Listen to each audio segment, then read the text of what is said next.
Good morning, and welcome to Redeemer Lutheran Church in Columbia, South Carolina, where we're part of the ELCA. I'm Pastor Gary Lodeholt.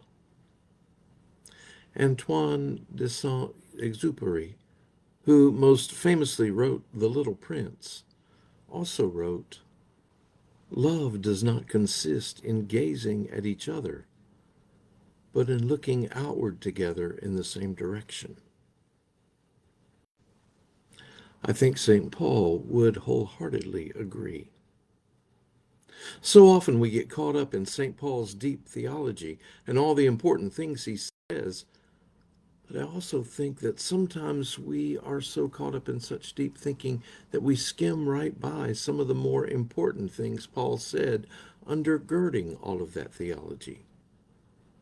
So this week we are looking at some New Testament passages in which Paul emphasizes the importance and place of love in the life of a Christian.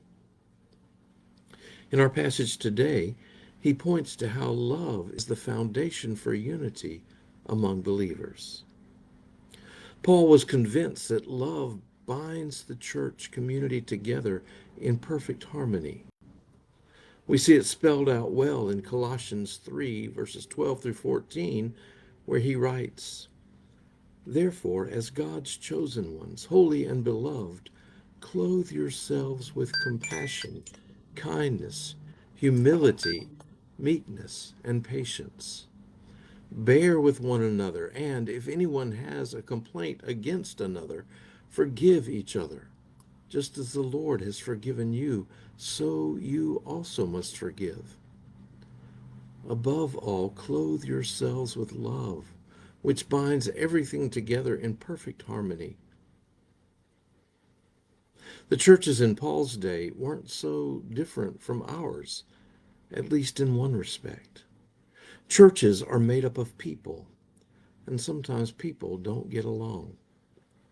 Like people on crowded thoroughfares, we bump against and jostle one another.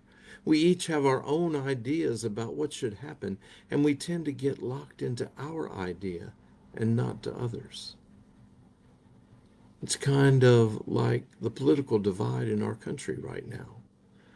People believe what they believe, and we think someone who believes differently than we do is not only wrong, but dumb. We don't and won't hear anything different. Countless times I see people withdrawing from social media because of things like this. It's a real problem for us. It was a real problem for the church in Colossae, too. Not only were they facing the normal cultural and social stratus divisions present in any community, but something that has been called the Colossae heresy had also arisen. The heresy that had come about in Colossae was that people began to think that there were tiers of Christianity. Some might think that their faith was greater than others, and that they were better Christians than others for one reason or another, and they would look down on those they considered as lesser believers. This, too, is not too far removed from us. I remember a time 40 or so years ago when a charismatic movement swept through our national church. In many, many places, this movement was good, and people experienced a deep renewal in their faith.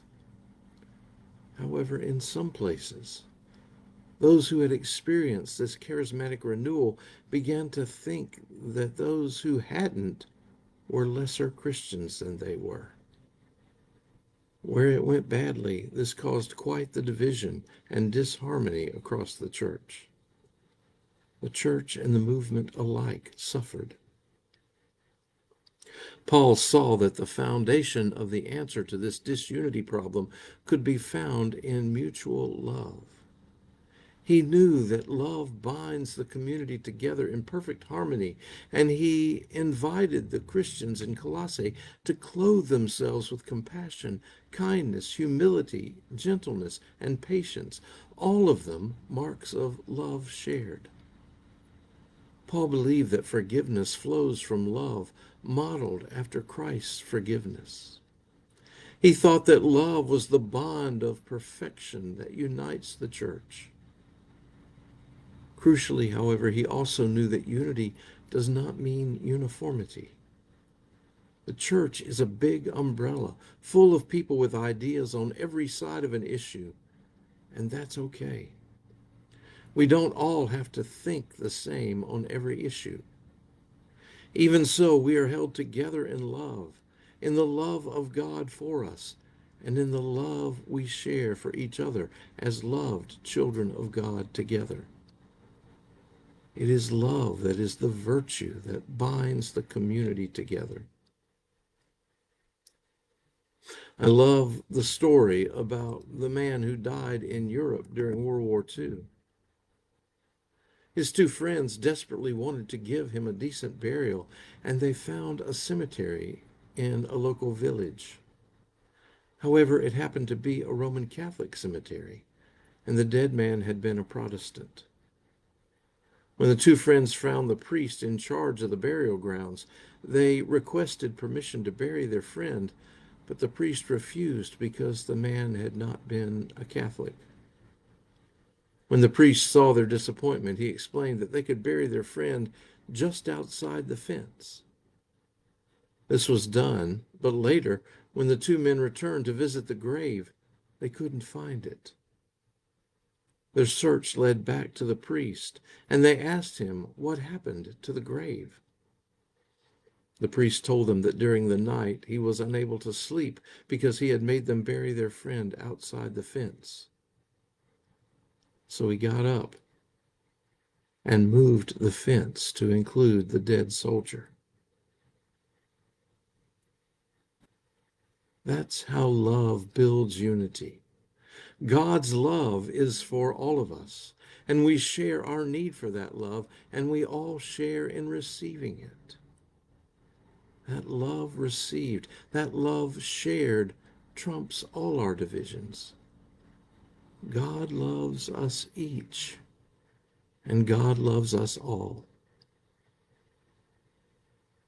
Where we put up fences in life, God moves them. Thanks for sharing these moments with me, and remember to let this day belong to God.